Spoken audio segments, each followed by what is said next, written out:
Ce programme est déconseillé aux moins de 12 ans. Quand je fais médicaments à un enfant, ça s'aggrave. On a fait une nuit blanche. Elle a pleuré toute la nuit. Sans son courage, cette fille-là serait déjà décédée.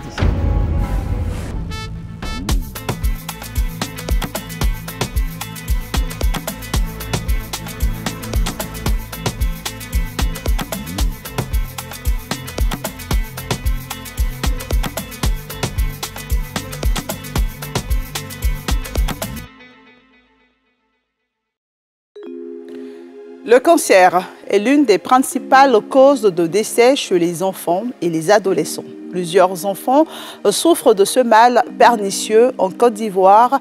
Et ce soir, nous allons vous raconter l'histoire de deux d'entre eux. Traoré Malika, 11 ans, en classe de CM2, est né avec une infection à l'œil que ses parents ont pris au départ pour une infection bénigne. Quant au petit Zouillon David, 11 ans également, c'est le jour où il a eu un choc à la tête en jouant avec ses amis que ses parents ont appris la mauvaise nouvelle. Ces deux familles à revenus modestes luttent contre cette maladie et sont partagées entre doute et désespoir. Focus Faits divers vous plonge au cœur de la vie de ces familles vulnérables qui luttent contre le cancer.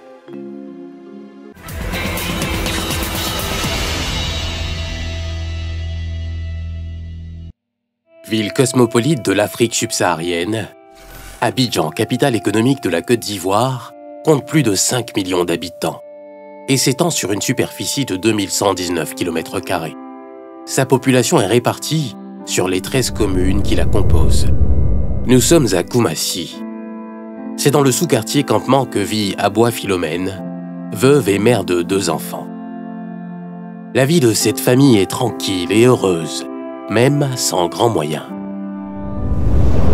Tout commence en une belle journée ensoleillée.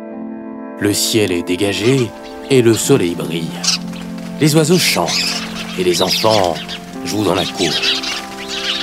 Zouillon David, le dernier de cette fratrie de 2 enfants, joue avec ses amis dans la ruelle du quartier, quand soudain, d'un geste non maîtrisé, la tête de son ami heurte sa paupière. Le petit David est en pleurs. Les parents courent pour prendre des nouvelles des enfants. David présente une bosse au niveau de la paupière. C'est un petit sang coagulé en bas de ses yeux. Je suis partie au hôpital de Koumassi. Le monsieur dit de lui donner 5 000 francs. J'ai refusé le devis. J'ai dit non, je ne peux pas. Parce que sans radio, sans examen, rien. Donc quand je suis venue à la maison, ça a commencé à s'aggraver. Pour cette famille monoparentale sans véritable source de revenus, la prise en charge médicale du jeune David devient un véritable casse-tête chinois.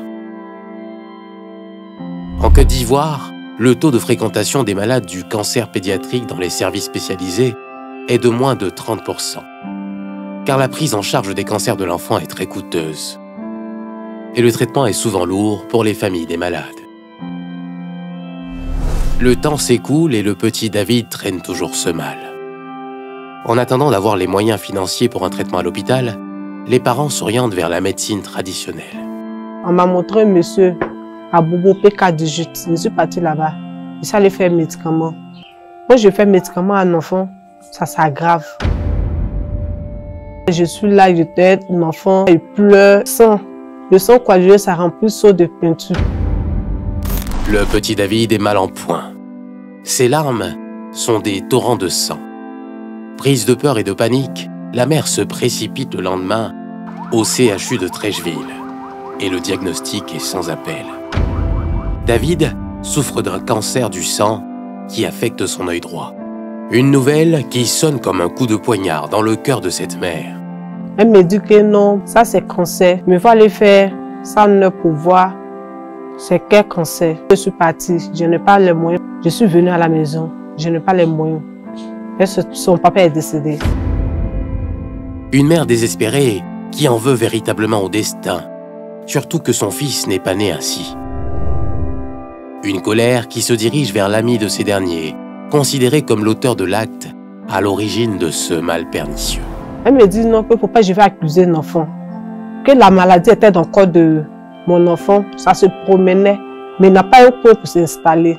Mais comme l'enfant l'a attrapé, donc la maladie est venue s'installer sous les yeux de mon enfant. Que c'est pas l'enfant. Dans la même période à Abobo, au nord d'Abidjan, dans le sous-quartier PK18, Dame Radija vit à quelques détails près une situation similaire à celle de Philomène. Sa fille Traoré Malika, 40 jours après sa naissance, présente une tache au niveau des yeux. Elle se presse de montrer cela à son mari, qui banalise ses dires. J'ai montré à son papa. Il a dit, ah papa, l'enfant, il me semble qu'elle a un truc sur son œil. Il m'a dit non, l'enfant n'a rien. À 45 jours, on a fait une nuit blanche. Elle a pleuré toute la nuit, que son œil est enflé. La petite Malika a l'œil complètement tuméfié et ne cesse de pleurer. Le père est impuissant face à la situation. Excédé par la souffrance de sa fille, Radija décide de se rendre à l'hôpital. Le lendemain, je suis partie à Hachma, j'ai trouvé un docteur là-bas. Le docteur m'a dit d'aller payer à la caisse. En temps, moi-même, c'est 5 000 francs seulement qui était mon argent. Et puis, il regarde l'enfant, il me dit, ah madame, faites une échographie pour voir. Parce que vraiment, il me semble que c'est cataracte génitale l'enfant a.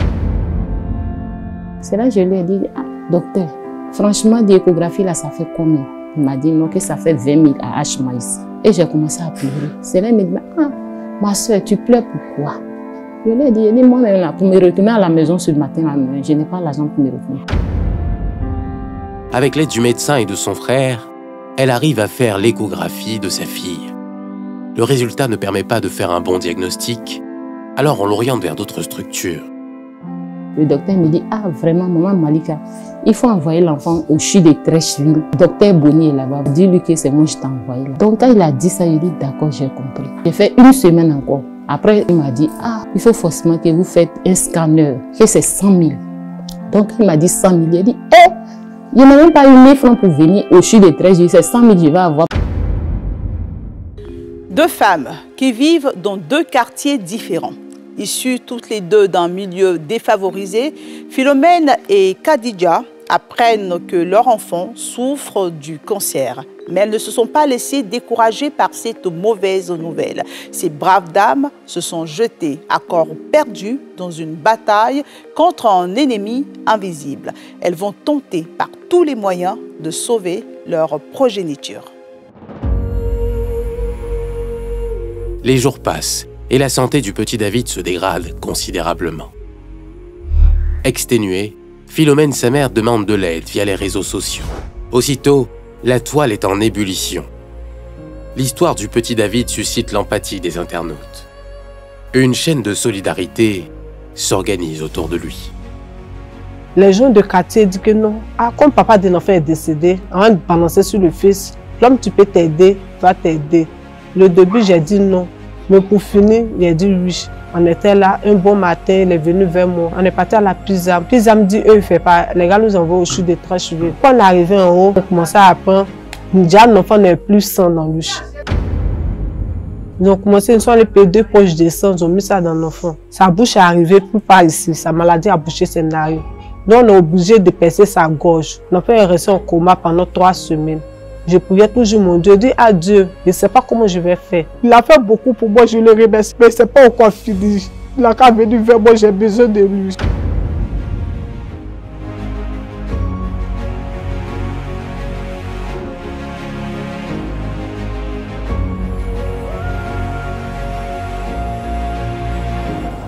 Pendant ce temps, Radija, la mère de Malika, choisit une autre méthode, le corps à corps. Elle se rend dans la famille d'un ancien footballeur international pour trouver de l'aide.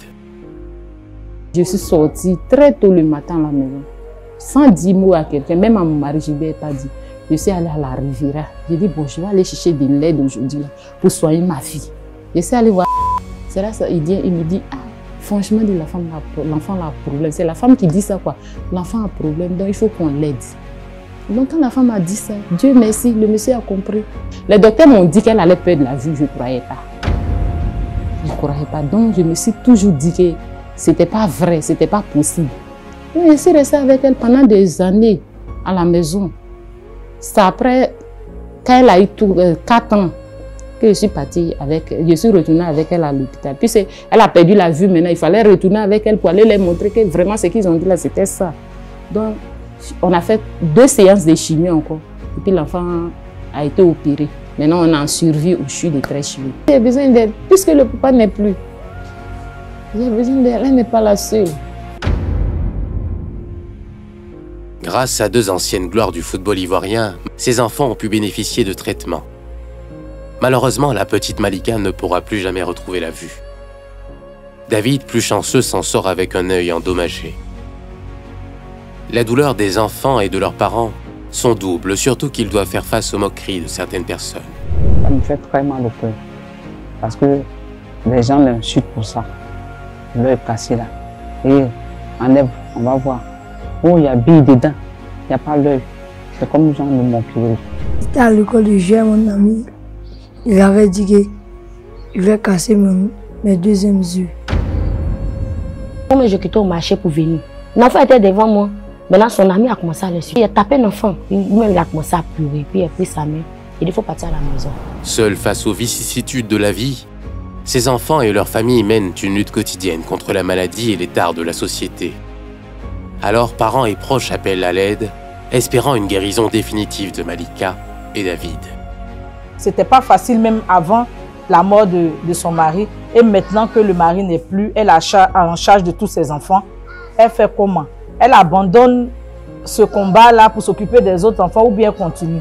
Parce que sans son courage, cette fille-là serait déjà décédée. C'est un cri de cœur que je lance aux différents ministères. Vraiment, il faut que les prises en charge du gouvernement arrivent aux mains des personnes vulnérables. Je demande à toutes les bonnes personnes de venir en aide pour que la petite fille, vraiment, pour ne pas qu'elle soit stressée. Voilà, parce qu'elle a perdu son papa, elle a besoin d'aider tout le monde. La Côte d'Ivoire dispose de 3 unités pédiatriques consacrées au cancer de l'enfant. À l'hôpital mère-enfant de Bingerville, au CHU de Bouaké, mais celle de Treichville reste la plus importante. C'est d'ailleurs au CHU de Treichville que David et Malika ont été suivis. Comme c'est un enfant, voilà pourquoi souvent il est à ses amis. Mais nous-mêmes, ça nous met mal à l'aise. Tu vois les amis des enfants des autres, toi et ton enfant, il est comme ça là, vraiment, ça nous fatigue.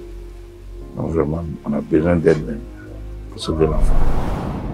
On dénombre 250 000 nouveaux cas de cancer chez les enfants âgés de 0 à 15 ans dans le monde, avec 100 000 décès. Chaque année, un cancer est diagnostiqué chez 1 millier d'enfants et adolescents ivoiriens. Ces cancers sont variés et dominés par le lymphome de Burkitt. Les autres lymphomes, la leucémie aiguë et les cancers du rein et de l'œil, qui constituent 80% des cancers rencontrés en pédiatrie. Des cancers qui surviennent le plus souvent sans que l'on en connaisse les causes précises.